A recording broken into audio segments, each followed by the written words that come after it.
Hi there, I'm Kim Vanel. This is Counting the Cost on Al Jazeera. Your look at the world of business and economics. This week, Angela Merkel's legacy. Germany's economy is the envy of the world, but its economic position is under threat, unprepared for the digital age. Can the next leader of Germany take on its challenges? Lies and fabrications. A war of words as game maker Epic has kicked off the Apple App Store until all legal disputes have been settled. Is Apple abusing its monopoly power? And a slow motion economic collapse. International buyers are shunning Afghan businesses. Firms are struggling to stay afloat, forcing them to lay off employees. German voters have had their say. The Social Democrats won the most votes and now start the process of forming a government, ending 16 years of Conservative-led rule under Angela Merkel. Whatever the makeup of the new government, it has a huge task ahead, leading the world's fourth biggest economy. Merkel oversaw a huge transformation of the economy. Once the sick man of Europe, the country weathered the North Atlantic financial crisis and the Great Recession better than its neighbours.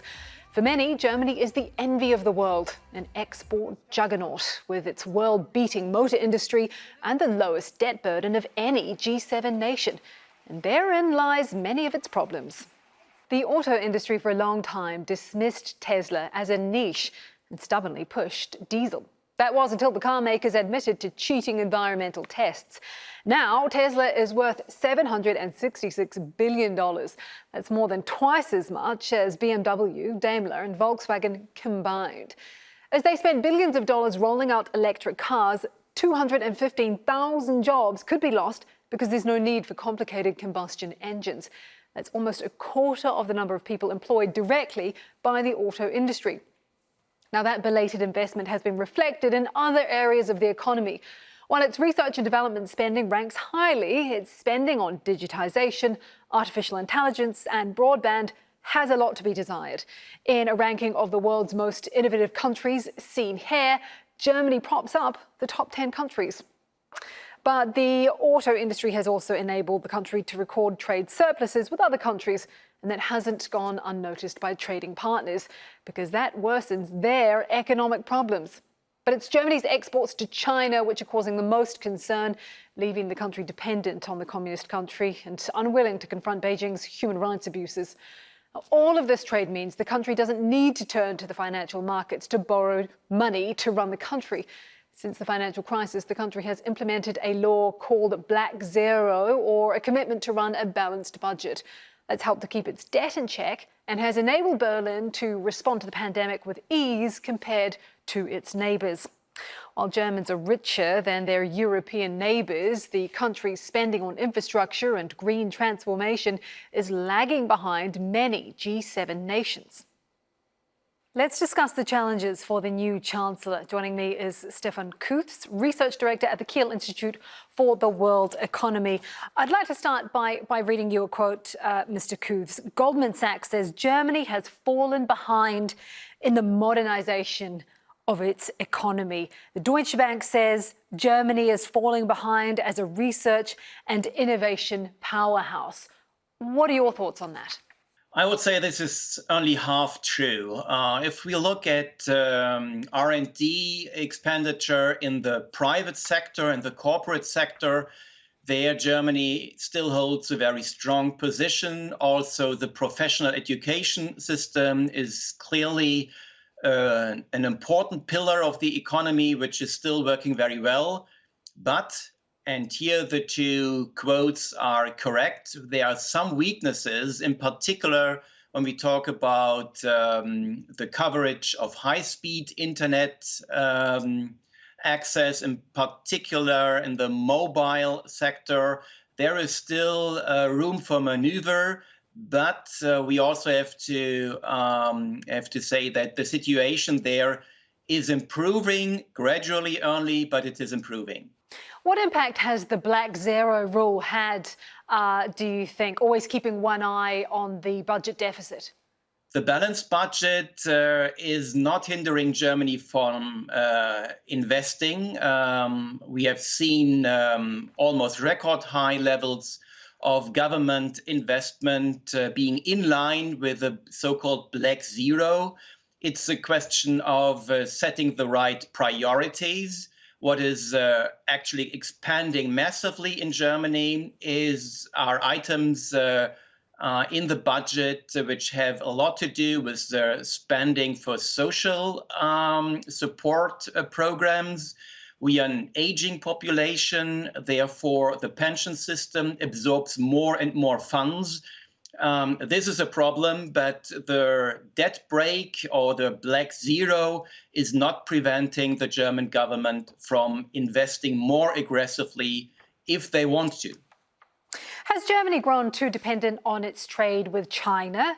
And could it be hamstrung looking ahead as the US looks to counter China? How do you think that's going to play out? The situation becomes more and more difficult, in particular if we see something like a second Cold War between the United States and China. So it would be a huge problem for German exporters, but not only for exporters, but for corporates in general, because China today is already a very important production hub for Germany-based companies. And therefore, it would be extremely difficult if German companies would face a situation where they have to decide between making business with the US or making business with China. Therefore, they will try to find a way to reconcile the one with the other. But the situation is becoming more difficult than it has been in the past. This is for sure. How do you see Angela Merkel's legacy? How do you think she'll be remembered? It's a difficult question to answer in a couple of seconds only. So to put it in a nutshell, I would say that as a crisis manager, she did quite a good job, bringing all parties around one table. But if we look at the fundamental decisions that had been taken, there a lot of question marks remain, in particular with the setup of the European Monetary Union, which is still in very difficult conditions. Also, the energy transformation of the economy was not successful, and we are still waiting for a pension reform that is urgently needed, and it was clear that it is needed for many years. So very few important reforms were pushed through during her government period of 16 years. So I would say the overall assessment is very, very mixed. Okay, let's talk about the Eurozone. Ultimately, it was Mario Draghi who, despite opposition from Bundesbank, calmed fears and some would say ultimately saved the euro. Do you think that Angela Merkel's tacit support for Bundesbank's opposition to bailing out Greece might have led to the breakup of the union had louder voices not prevailed? I would say that Germany didn't play a very helpful role here because they tried to keep the European Monetary Union together at any cost. And by so doing, they gave up important principles, in particular the principle that there should not be a debt union within the monetary union. But this is crucial for fiscal discipline on the level of the member states. And what we are currently observing is that the fiscal rules that had been adopted are more or less neglected by everyone.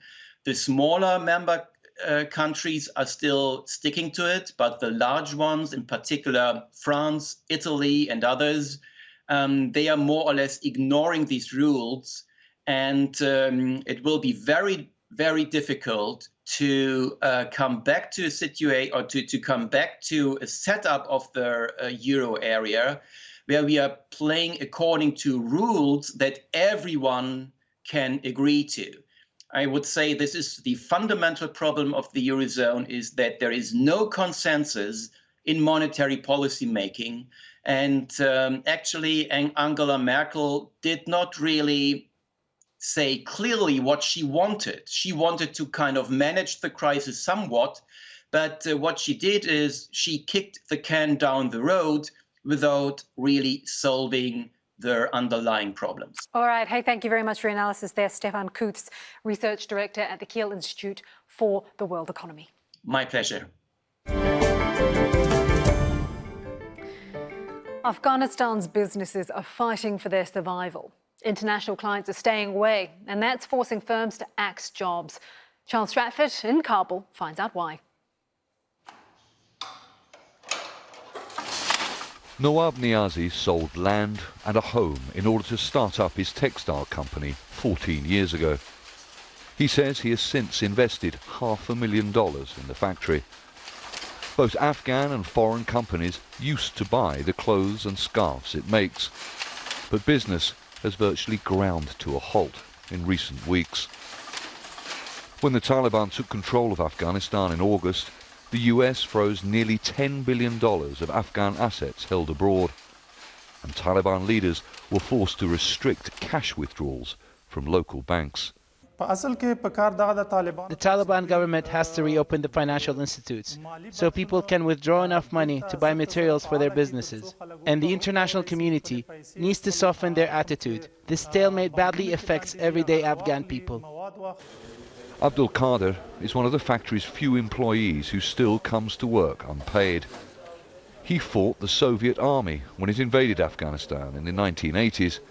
He never dreamed he would still be struggling to support his family 40 years later. The country is in a terrible state. The security situation has improved, but there are no jobs. There's no happiness in life, no joy. The country is a mess. The factory employs around 30 women who work in a separate room from the men. Some employees fled the country on evacuation flights when the Taliban took control. Nawab shows me a video of men he used to pay to collect wool for him in the northern city of Mazar-e-Sharif. So we can't afford them right now. Around 80 people are employed at this factory, but as you can see, it's just down today to a skeleton staff. And one of the big problems the company is facing is that one of its main overseas clients is refusing to buy the products that this company makes because the taxes that this company will pay on the profits that it makes now go to the new Taliban government. Foreign companies are nervous about dealing with their Afghan business partners. That's because foreign governments won't recognise the Taliban government, as some of its members are on terrorism and UN sanction lists.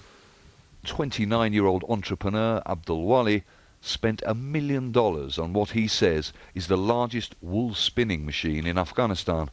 He finally got it up and running 3 months ago, but was forced to suspend operations earlier this month because foreign and local clients cancelled orders and some investors fled the country with their cash. I had big plans to buy more machinery. I am dedicated to my community, but the current situation is hopeless. All my employees are forced to sit at home because I cannot pay them. Nawab says he wants to help his workers' families and build a new Afghanistan. For the time being, he and many Afghan business owners like him have no choice but to put their dreams on hold.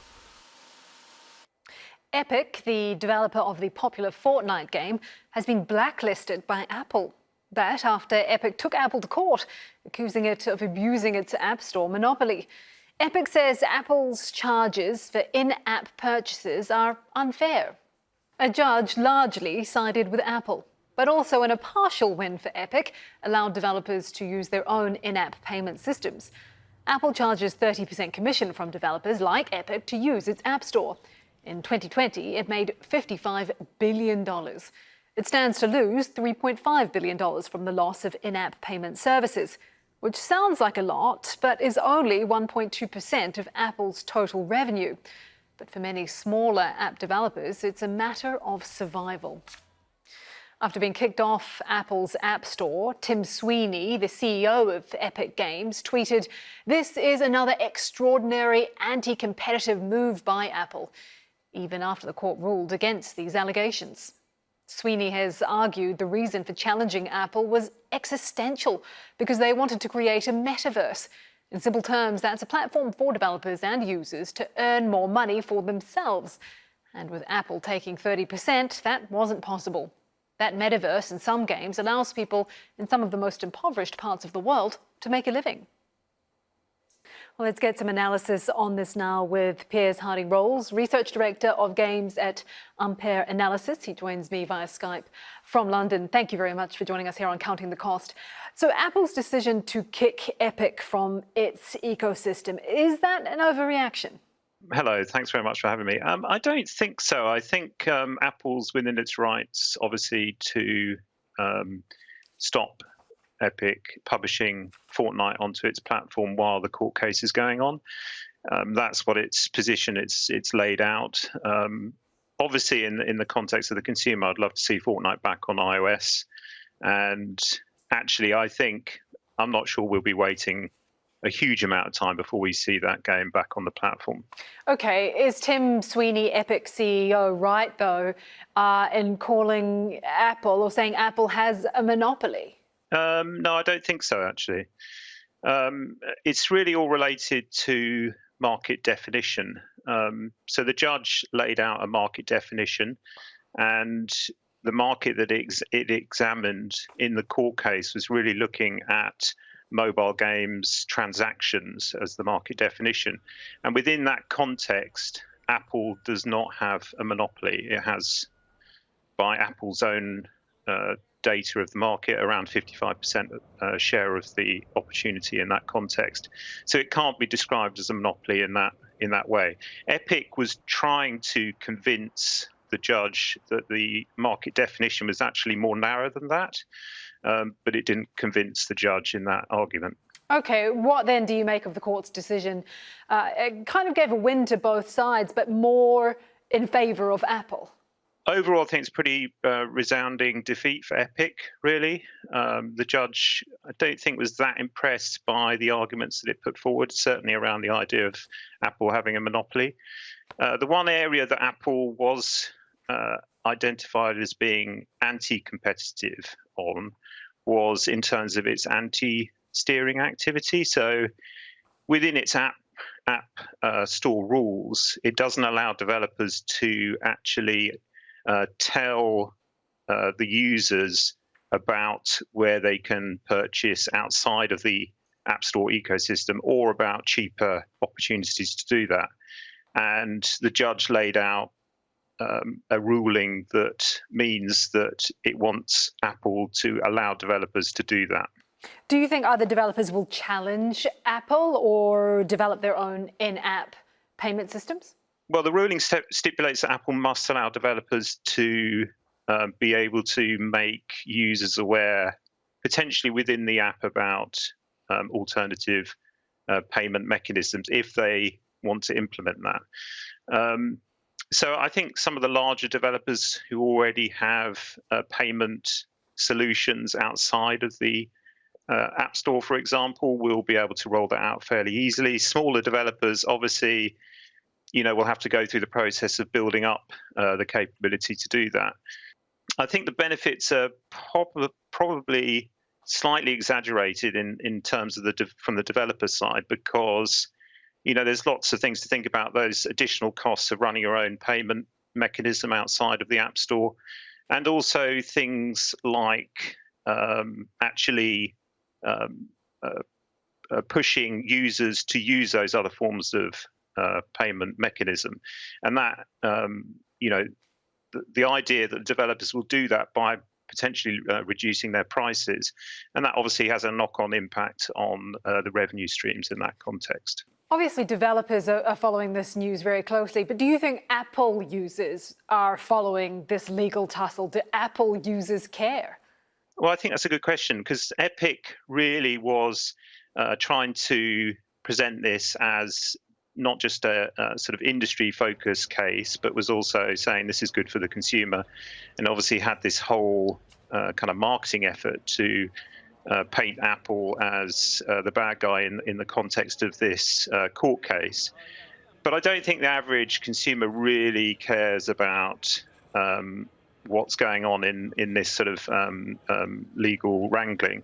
I think actually when it comes down to usage of alternative payment mechanisms, if they are implemented, a lot of people will take the easy route and take the safe route of what they're used to, so using Apple's own in-app purchase mechanism. So I don't think actually consumers are that interested in this, or that your average mainstream consumer is that interested in this or impacted by what's going on in the court case. Okay, let's turn and talk about the metaverse, this sort of overarching term used to describe the future of the online world, I guess, where it's not just socializing online, but playing games online, owning assets online, earning real money online. Do you think that this decision by Apple will impact that at all? I mean, Tim Sweeney seems to think that it will very much impact the future of play-to-earn games. Yes, I think there's two elements to what Epic was trying to get to, which was, one was alternative payment mechanism, but the other one, which is perhaps more important in the context of the metaverse and play-to-earn games, for example, is the ability to introduce other stores into the App Store environment or the iOS environment, and this case failed on that front. And I think the sort of key tenet really of play-to-earn experiences is really this secondary marketplace, where users that earn things within the game can go to those marketplaces and convert that into real money in a way, or other assets within the game. And I don't think this result of this court case changes that in any way at the moment. So I don't think that there is a significant change in the landscape for those types of experiences on iOS at the moment. All right, thank you very much for that. Piers Harding-Rolls at Ampere Analysis. Thank you. Bangkok's famous nightlife is part of the reason the city has been a top tourist destination in Asia for years. But as Thailand's government works on bringing international tourists back after the pandemic, curfews are still in place and bars are closed. Scott Heidler has more from the Thai capital. This network of alleys in Patpong, usually the vibrant center of Bangkok's unique style of nightlife, now sits idle and dark. The shutters were pulled down on bars and entertainment venues in the weeks after the first cases of COVID-19 in Thailand, and have stayed down for most of the 18 months that followed, thanks to shutdowns and curfews. This part of Chinatown is home to a community of trendy, small specialty bars. Not only do bar owners view the government's handling of their industry during the pandemic as a near-death blow, but alcohol control laws predating the shutdowns have also been working against them. I am embarrassed about this situation. Thailand is renowned for its great nightlife. Many bars here received awards. Why doesn't the government support the industry? I think these strange laws are supported by big business to maintain their monopoly. Our voice is not loud like theirs. Bar owners call the laws draconian, in which alcohol sales are limited to set hours during the day, heavy taxes on imports, and unequal laws only allowing large companies to brew beer and distill alcohol. A ban on alcohol advertising and internet sales are so strictly enforced, bars were fined for posting videos of cocktail making and menus for drinks delivery. Yet large breweries avoid the ban by advertising mineral water and soda that bear the same logos as their alcohol products. Here's an example of Thailand's alcohol control laws. If I were to take a selfie here in this bar and share it on social media, I could be fined up to $1,500 for indirectly advertising the brands of alcohol behind me. If I own the bar, I could be fined up to $15,000 and possibly face a year in jail. Alcohol control laws have been a contentious subject in Thailand. Historically, politically connected conservative and religious groups have worked to keep them strict. An opposition member of parliament, a former bar owner himself, is working to change the laws and save smaller bars in trouble. When we reopen again and the tourists come again, they would find out Thailand is completely different country, it's not fun anymore, Yet some who support the alcohol laws say it's also about safety for visitors. I think tourist safety should be a priority. I think alcohol control is necessary. If we let the alcohol sellers run free and do whatever they want, things will get messy. Once Thailand emerges from its lockdown, curfews are lifted and the nightlife is allowed to reopen. It's unclear if it will return as it once was or a watered-down version. And that is our show for this week. Get in touch with us by tweeting me at Kim Vanel. Do use the hashtag AJCTC when you do, or you can drop us an email. countingthecost@aljazeera.net is our address. But there's more for you online at aljazeera.com/CTC. That'll take you straight to our page, which has entire episodes for you to catch up on. And that's it for this edition of Counting the Cost. I'm Kim Vanel. From the whole team, thanks for joining us. The news on Al Jazeera is next.